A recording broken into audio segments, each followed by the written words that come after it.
আমি অর্পণ পাল, মুর্শিদাবাদে আমার বাড়ি। তো পরীক্ষাটা গত বছরও দিয়েছি, খুব ভালো লেগেছিল এই পরীক্ষাটা দিয়ে। এই পরীক্ষাটা দেওয়ার পর আমি ভীমরাও রামজি আম্বেদকর সম্পর্কে অনেক কিছুই জানতে পেরেছি।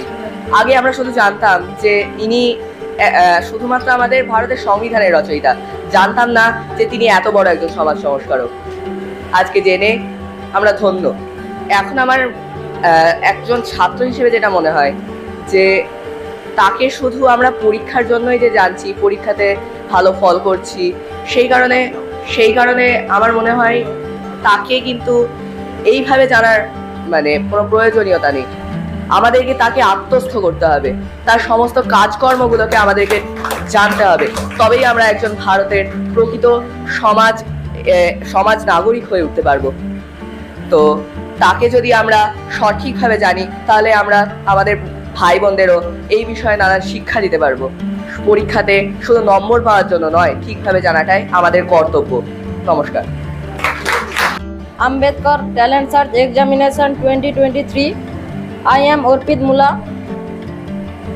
I come from Pingla, Paschim Medinipur. I am going to speak about B.R. Ambedkar. Dr. B.R. Ambedkar, an Indian reformer, social reformer and political leader.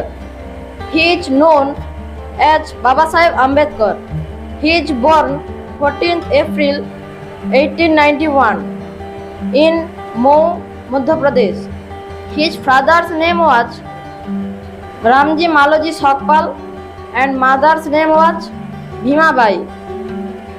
He was a law minister of independent India and the father of Constitution of India.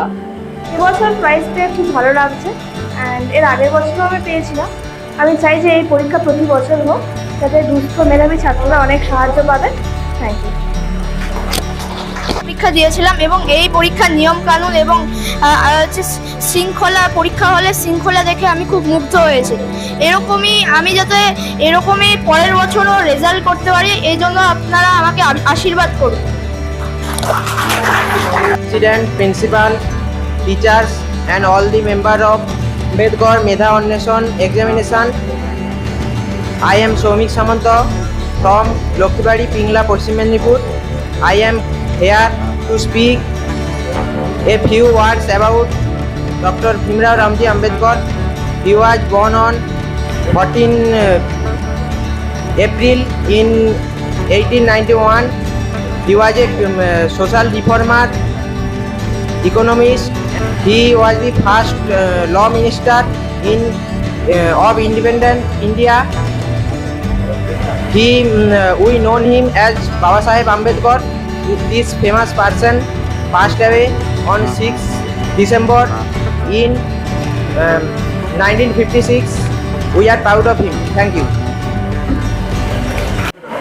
নমস্কার, আমি ভগবানচন্দ্র high স্কুলের একজন ছাত্র, দক্ষিণ চব্বিশ পরগনা জেলা থেকে এসেছি। আজ যে কারণে আমরা এসেছি বাবা সাহেব আম্বেদকর মেধা অন্বেষণ পরীক্ষার জন্য। তিনি ছিলেন একজন মহান মনুষ্যত্ববোধ সম্পন্ন একজন মানুষ, যিনি আমাদেরকে শিখিয়েছেন নানান কাজকর্ম এবং যেভাবে সেগুলো করতে হয়।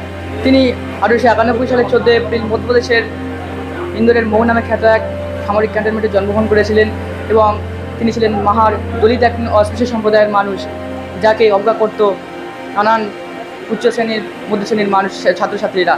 তাকে যেখানে অন্যান্য ছাত্ররা বেঞ্চের বসত, সেখানে আম্বেদকর বসতেন এক মেঝে চটের উপরে।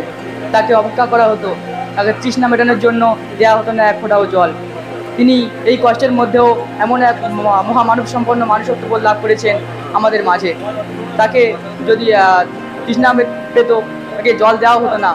তাই এমনই এক পরিস্থিতিতে কোনো যদি সহৃদয় ছাত্রর ইচ্ছা মনে জাগতো তাকে একটু জল দিয়ে তৃষ্ণা মেটানোর, তবে সে জলের পাত্র নিয়ে মুখের খানিকটা উপর থেকে জল দিত। এমনই এক কষ্টের মধ্যে দিয়ে তিনি বেঁচে উঠেছেন আমাদের মাঝে।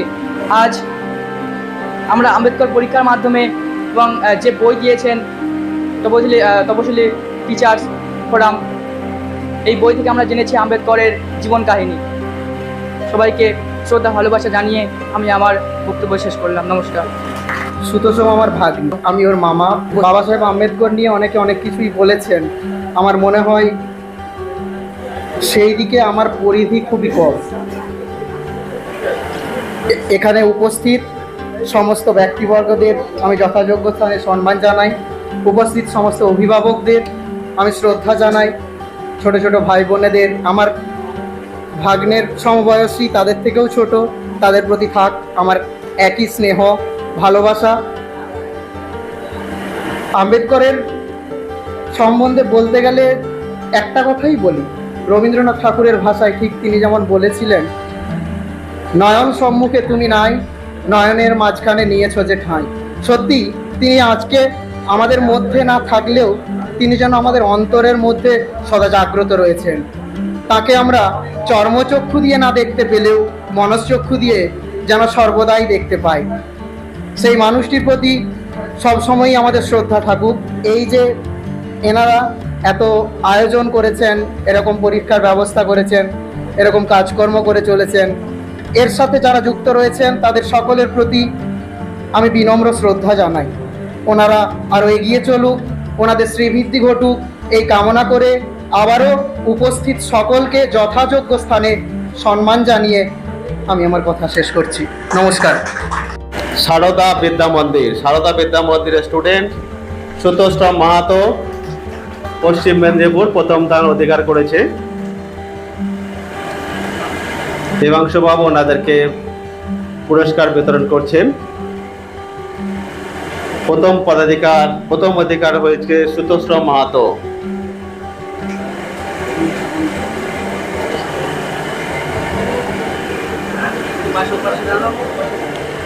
সেকেন্ড হয়েছে সৌমিক সামন্ত পশ্চিম মেদিনীপুর লক্ষ্মীপাড়ি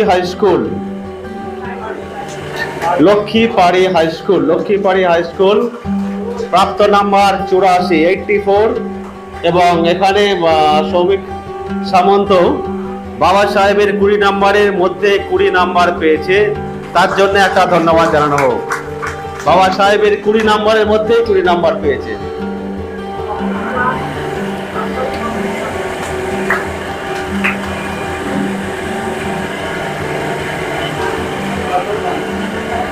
তৃতীয় স্থান দখল করেছে অর্পণ পাল মুর্শিদাবাদ থেকে অর্পণ পাল গতবারে প্রাইজ পেয়েছে, এবারেও প্রাইজ পেয়েছে। রাজা বিজয় সিং বিদ্যা মন্দির মাত্র 1 নম্বর কম। হাই কম্পিটিশন 84-83, প্রচন্ড হাই কম্পিটিশন, এবং এই কম্পিটিশন করেও গত বছরের পোস্টটা এবছরও ধরে রেখেছে। এবারে 3 জনকে ডাকবো। তো শ্রী সামন্ত এসেছে বা তার বাবা। দ্বিতীয় হয়েছে অহনা প্রতিহার আছেন? পশ্চিম মেদিনীপুর থেকে সামন্ত। সেকেন্ড হয়েছে পশ্চিম মেদিনীপুর থেকে অহনা পাতিদার, আসেননি বোধহয়, আপনি আসুন। ও জেলার প্রতিনিধি হিসাবে পবিত্রবাবু আসুন। এবং দক্ষিণ 24 পরগনার থেকে সোহন দত্ত থার্ড হয়েছে, এবং যুগ্ম থার্ড সৌমিক সাহা এসেছে, এসো। এদের প্রত্যেককে অসংখ্য ধন্যবাদ। আপনারা তাদেরকে উৎসাহিত করবেন অন্তত হাততালি দিয়ে। এটা এই ছোট ছোট ছেলেরা দীর্ঘ ওদিকটা এখন তাদের হাতে পুরস্কার তুলে দেবেন সৌরভ নন্দী মহাশয়। ক্লাস 5-এর যে 4 জন উপস্থিত হয়েছেন সেই 4 জনকে পুরস্কার বিতরণ করবেন আমাদের সোনারপুর কাস্টের assistant electric engineer mister Sourav Nandi মহাশয়।